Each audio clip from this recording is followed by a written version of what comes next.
Vamos lá, eu sou Gabriel Amaral, cheguei em casa agora à noite, tô gravando isso aqui na madrugada, vocês estão assistindo isso daqui na terça de manhã, vamos embora para notícias do Fluminense, depois de uma segunda-feira muito agitada e animada, né, relacionada ao Fluminense. A gente abre, inclusive, já com a principal notícia. Goleiro Lucas Arcanjo deve ser a primeira contratação do Fluminense neste mercado. E aí você me pergunta, Gabriel, por que deve ser? Primeiro, porque ainda não é. E segundo, porque está bem encaminhado. Qual que é a situação atual, tá? A notícia foi divulgada primeiro pelo jornal À Tarde, um jornal, uma publicação lá da Bahia, né, ou seja, faz a cobertura do Vitória, e este jornal publicou que uma matéria do jornalista Marcelo Góes, de que o Fluminense tinha interesse em adquirir o Lucas Arcanjo. Diz na publicação que o Fluminense realizou uma oferta para a aquisição dos direitos de Lucas Arcanjo em definitivo. E que, diz aqui, prudente, a diretoria rubro-negra avalia a situação para realizar uma contraproposta. As tratativas entre as partes estão em curso e a definição deve ocorrer nos próximos dias. O GE. Globo também falou sobre essa situação e colocou o Lucas Arcanjo como uma negociação do Fluminense, como o Fluminense negociando a compra do jogador. A ideia é comprar, segundo diz na publicação também do GE, e existe um otimismo por essa negociação. Porém, a gente vai na fonte primária, né? O presidente do Vitória estava ao vivo logo no final da tarde desta segunda-feira, num programa chamado Pode Zé. E, cara, é sensacional. Tá, eu já deixo claro aqui. Eu não vou botar o trecho todo tá lá no meu Twitter. Eu sei que o Zé, né, ele é um grande crítico do presidente, mas os caras se respeitam e principalmente o presidente sabe ouvir crítica e sabe trabalhar também no momento que tá bem pra poder... E foi no podcast do cara, 2 horas ao vivo. E aí, esse é o momento que importa pra gente, relacionado a Lucas Arcanjo e o Fluminense. Quase tudo, mas se não trabalhar, não vai. Palmeiras naquele jogo, velho. Rapaz, eu sempre acredito. Ele é gaguejando. Você é um torcedor de pouca fé. Velho. Puta que Você acreditava que o Vitória ganhava do Atlético Paraná lá? Acreditava. Você acreditava que o Vitória ganhava do Criciúma lá? Não acreditava. Eu não acreditava, por exemplo, do Vitória empatar... Como o Botafogo. Não, do Flamengo agora, que botou Sim. 2-0, não foi? E depois do churrasco que a gente fez, né? A gente não faz o churrasco e até ganho. E acabou com a festa de Gabigol. Sim. Posso dar o nome dos goleiros? Fale aí. Do goleiro? Se acertar. Antes, superchat. Eu tenho o nome agora aqui, ó. Papai Zé Eduardo, tem o nome do goleiro. Antes de você falar o nome do goleiro, eu quero dizer que o Lucas Arcanjo não está vendido. Peraí. Não está vendido. Não está vendido hoje. Não, nós recebemos uma proposta por Lucas Arcanjo. Do Fluminense do Rio. Do Fluminense do Rio. 6 milhões? Não. Nós recebemos uma proposta por Lucas Arcanjo, que envolve nem só Lucas Arcanjo, envolve dinheiro, envolve jogadores, envolve bônus. E a gente está analisando a proposta. Do Fluminense? Sim. E a gente está analisando a proposta. Jogadores ali, interessante. Sim. Aí. E a gente está analisando a proposta. Cauã? Bom jogador. Não vou falar. Estou dizendo que a gente está analisando. Então, se eu disser o nome, nós não batemos o martelo que Lucas Arcanjo está vendido. É evidente que a gente tem que analisar a vida dele, vai melhorar a vida dele, vai melhorar tudo isso, mas nós estamos analisando e devemos responder. E também estamos analisando as garantias que nós vamos ter da operação como um todo. Em resumo, é isso. Posso lhe dizer uma coisa? O pedaço final também ainda é importante para poder botar, mas assim, então vamos lá. O que o presidente do Vitória está falando ao vivo numa entrevista? Não é uma proposta de 6 milhões de reais, como era o primeiro valor que tinha se especulado, de que essa proposta envolve bônus, que eu acho ótimo para um goleiro. Eu acabei não dando um breve histórico do Lucas Arcanjo, tá? Para você que não conhece, é um goleiro de 26 anos, que está no Vitória já há um bom tempo, é considerado dá para chamar de ídolo recente da equipe rubro-negra, né? Porque é um jogador formado. Na verdade, ele foi formado até no Galícia, né? Que é um time bem pequeno lá da Bahia, mas foi para a base do Vitória ainda bem cedo. é titular nos últimos 4 anos do Vitória, mesmo com 26 anos, ou seja, com 22 ele já era titular de um time que, se não dá pra gente chamar o Vitória talvez de grande no cenário nacional, né, se tem ali uma questão, time do Nordeste e tal, mas assim, um time que tem uma pressão absurda, né, tem uma torcida grande, que pressiona muito, etc. Então ele sabe lidar com essa pressão. Fez um grande campeonato brasileiro, tá entre os grandes goleiros desse Brasileirão, que foi um Brasileirão com muitos goleiros muito bons, né? E ele tá entre esses goleiros. E uma curiosidade, ele fez um gol contra pra gente, totalmente azar, né? Lá no Barradão, quando a gente empata o jogo, é um chutaço do Martinelli, a bola bate no travessão, ele pula na bola, a bola bate nas costas dele e entra, foi dado gol contra. Então, assim, o Fluminense tá trazendo um goleiro, olhando pra 2025 dele ser reserva do Fábio, e olhando para 26 ou 27 de repente ele ser o titular. Dá um pouco mais de segurança que Felipe Alves com certeza não dava, e o Vitor Eudes também acabou não passando até hoje num cenário geral. Foi bem contra o Inter, mas talvez internamente não avaliem que o Vitor Eudes seja esse reserva futuro para o Fábio. E aí quem vai para o final da fila é Gustavo Ramalho, que é um goleiro já um pouco mais velho, que, né, também não entrou ali no radar total. Então seria uma troca. Aí fica aquela dúvida, né? Vou tentar descobrir isso. Quem são esses jogadores que seriam envolvidos nessa troca? Meu palpite, tá? Não é zero informação. Eu vou tentar apurar isso ao longo do dia dessa terça-feira. Mas meu palpite é que seja um moleque, tá? É um Isaac, é um Felipe Andrade, e que eu acho sensacional, porque você dá uma rodagem de Série A, de Sul-Americana, pra um moleque que você não vai usar aqui. Então, enfim, acho que é nessa, mas vou tentar apurar. Mas olha, a reta final aqui é importante também, né? Lucas Arcanjo tá vendido. Tomara. Eu acho que é bom pra ele, é bom pro Vitória. É um grande ídolo da Série C, Série B, Série A. Independente de Lucas Arcanjo ser vendido ou não, nós precisamos ter mais 2 goleiros. E vou dizer mais, você tá fazendo a coisa certa. Lucas Arcanjo, não por vender. Primeiro que o clube precisa de caixa, precisa de grana. Então, vamos falar a verdade aqui, sem brincadeira. Excelente, porque eu sei, tô por dentro, conversei com o empresário no fim de tarde. Infelizmente, o goleiro não tem muita valorização. Não tem. Infelizmente. Vídeo, eu me lembro muito bem do Bahia, Jean pegando até fumaça. Maracajá recebeu uma proposta irrecusável, foi pela torcida. Não vende. E aí eu ficava conversando com ele lá em cima.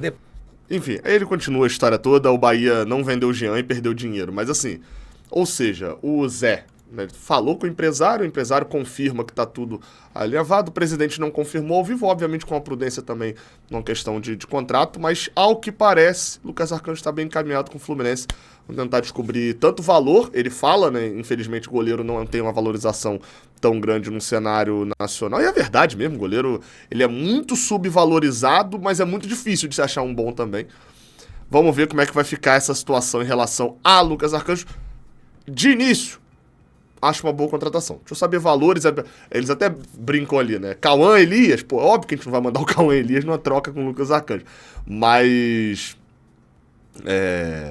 E eu imagino que seja o Lucas Arcanjo vem em definitivo e o nosso jogador que tá indo pra lá vá por empréstimo, né? É por isso que eu citei os moleques aqui. E aí, enfim, vamos tentar descobrir quem são os jogadores e, claro, aí a partir disso a gente avaliar a contratação como positiva ou negativa de fato mesmo. Mas até agora o nome, o jogador me parece ok, é um dos bons jogadores da Série A. Eu até gostaria do goleiro do Juventude, mas a pedida salarial dele, segundo as informações que saíram lá dos veículos do Ceará, que é quem estava tentando contratar ele, é R$400 mil por mês. É um valor que o Fluminense até teria condições de pagar, mas pro jogador que era, talvez já não fizesse tanto sentido. Enfim, vamos ficar de olho. Vamos para mais 2 notícias aqui que a gente traz como apuração exclusiva. Primeiro é uma notícia que, de início, e aí vocês sabem que eu trabalho aqui bem sincero com vocês, eu não tô aqui para ficar fazendo alarde, vazio, nem nada não. O Nacional e o Peñarol tentaram a contratação do Davi Terãs. 3 times tentaram a contratação dele. Nacional, Peñarol e o Atlético Paranaense. Quando eu digo tentaram, tinham interesse e chegaram para poder, né, chegaram a ir de fato. O Atlético Paranaense não passou do interesse porque foi rebaixado. E aí, obviamente, já mudou o perfil. Se ficasse na Série A, fosse para a Sul-Americana, provavelmente tentaria avançar para uma negociação. Então o Atlético já está fora. Agora, os outros 2, tanto o Peñarol quanto o Nacional, Ele já jogou no Peñarol, mas o ex-empresário dele é um dos concorrentes à eleição no Nacional, não sei se já teve a votação lá, ele era vice de um dos candidatos. Ele acaba tendo uma relação mais forte com o Peñarol, ele é torcedor do Danúbio, né? Não é torcedor de nenhum dos dois. Mas os dois times chegaram a consultar intermediários ali relacionados ao Terãs. E os dois times saíram da negociação de início por conta de dinheiro. E não é porque eles não têm dinheiro, é porque os valores assustaram. Davi Terãs tem um contrato ainda longo com o Fluminense, foi comprado por um valor que gira em torno de 15 milhões de reais, e, além disso, o contrato dele vai hoje... deixa eu achar aqui agora, cadê o contrato do Terãs? Tá aqui, no portal da transparência. É porque o nome dele é Miguel Davi Terãs, né? Miguel Davi Terãs Pérez, até 2026. Então, ele ainda tem 25 e 26 de contrato, mais 2 anos de contrato com o Fluminense. E os valores assustaram o Nacional e Peñarol. Então, por que eu tô trazendo essa notícia aqui? Porque eu tô trazendo uma notícia de que ele não vai para esses clubes uruguaios. É a famosa não notícia. Mas quando eu descobri essas negociações, isso me chamou a atenção para um outro lado, que é, no caso do Terãs, o valor que o Fluminense está gastando por mês num jogador que o atual treinador do Fluminense, eu nem vou falar do Diniz, tá? Nesse caso, não. Até porque ele jogou um pouco com o Diniz, o pouco que jogou não rendeu, mas enfim. Agora, o treinador que está atualmente no Fluminense está há 6 meses tentando um lugar... Aliás, tentando não, né? Não colocando o Davi Terãs para jogar. 6 meses ele demorou a relacionar, depois que relacionou, teve ali alguns jogos no banco, algumas viagens e não jogou. Então, assim, a gente está com um tamanho prejuízo que todo mês debita uma grana fervorosa da nossa conta. Cujo qual, como eu dei o exemplo, nem Nacional e Peñarol, mesmo os dois jogando... Acho que os dois vão para Libertadores, porque não estão na Sula. Enfim, obviamente com investimento, né, que não é do nível do futebol brasileiro, mas ainda assim são 2 clubes grandes, com boa torcida, e que tem investimento sim no futebol uruguaio, e não vão levar. Então assim, ou o Fluminense arruma um jeito pro Terãs, ou o Fluminense vai entubar um prejuízo, assim, dos mais absurdos, eu diria, talvez maior do que o do Martinúcio. Pra quem não lembra a história do Martinúcio, contando rapidinho antes de passar pra próxima notícia... O Martinúcio, a situação é a seguinte: o jogador assinou um contrato lá em 2011, era um dos grandes craques da Libertadores, enfim, com o Fluminense, tinha feito a Libertadores espetacular com o Peñarol, acho que em 2011, assina um contrato com o Fluminense, ou em 2010, enfim, agora não lembro exatamente o ano, assina um contrato com o Fluminense onde ele receberia por dólar. O que acontece no período? O dólar dá uma disparada. O contrato dele era balizado em dólar, e aí, por exemplo, o dólar era R$2, ele recebia 200 mil dólares, o salário dele era 400 mil reais. O dólar dispara, quando vai ver o cara tá ganhando mais de 1 milhão. E ficou até o final do contrato assim, era direito dele, ninguém mandou assinar o contrato balizado no dólar. E ainda assim é capaz do Terãs dar um prejuízo ainda maior. O Fluminense precisa dar um jeito de recuperar o Terãs, e creio que isso tenha sido conversado também com o Mano Menezes. Se não, meu amigo, tenta arrumar alguém lá no México para poder bancar. Bem, para a gente poder fechar, mercado sul-americano. Alguns jogadores têm sido oferecidos para o Fluminense, tá? O nome que eu fiquei sabendo que foi oferecido ao Fluminense ao longo dessa semana, tive que dar um pause aqui para poder fazer uma consulta aqui certinho, mas é isso. Um dos jogadores, um dos nomes que foi oferecido ao Fluminense durante essa semana foi o do... é difícil falar o nome dele, tá? Jason Guzmán. Essa notícia foi dada primeiramente lá pelo Márcio Nogueira. E é um jogador colombiano, mas que tem um histórico meio ruim em relação aqui ao Brasil por conta do Cruzeiro. Ele chegou a estar meio que acertado com o Cruzeiro lá em 2021, mas o agente dele deu uma entrevista, ele ainda era do Envigado, né, lá da Colômbia. o agente dele deu uma entrevista falando que, lá pra Rádio Caracol, né, lá da Colômbia, de que da parte do jogador é muito difícil porque eles não pagam salário em dia. Não é um jovem que tem $50 mil no banco para poder esperar 2 ou 3 meses para poder pagarem. O Cruzeiro é uma equipe muito grande, mas hoje em dia ninguém o chamou. Mazuco não me chamou ainda. Da parte do jogador, aí ele cita essa parte, né? Da parte do jogador é difícil porque eles não têm dinheiro para pagar. Se o Cruzeiro contactou o Envigado, estão negociando, não tem uma parte, mas da parte do jogador, se tiver que ficar cobrando salário a cada 30 dias, ele não vai. Bem, um empresário, um agente, né, o Valdebenito, que é o agente dele, que negocia dessa maneira e fala dessa maneira, eu não sei se vai, né, crescer tanto ali em relação a dentro do Fluminense, não. O fato é que o Yeson Guzmán, que é atacante, tem 26 anos, joga, ele é meio atacante, né, meio que um John Arias ali, ele é um meio ofensivo. Tá no Deportes Tolima, depois da não vinda para o Cruzeiro, ele já passou pelo Atlético Nacional de Medellín, que é o maior time lá da Colômbia, e tá no Deportes Tolima, e nessa temporada, esse meio ofensivo fez 18 gols e 9 assistências. Números muito bons. Outro jogador também oferecido ao Fluminense, e novamente, estamos falando de jogadores oferecidos, ok? Que o Fluminense pode iniciar negociações ou não, mas são jogadores que estão chegando pro Fluminense, e a gente sabe que mercado sul-americano, 99% das negociações são a partir de oferecimento de jogadores. É o nome do Alfredo Morelos, do Atlético Nacional da Colômbia. Esse nome você pode ter pensado, não me é estranho. Pois é, porque ele pertence ao Santos, ele está emprestado no Atlético Nacional. Ele é colombiano, saiu lá atrás do Independiente Medellín, rodou pela Europa, jogou 5 anos no Rangers, onde teve uns números bem bizarros e bons, assim, temporada, tô olhando até os números dele aqui, temporadas em que ele fez 30 gols em 48 jogos, 29 gols em 47 jogos, e aí, assim, a média dele no campeonato escocês era muito boa, mas é o campeonato escocês também, mas ainda assim, médias bem fora da curva.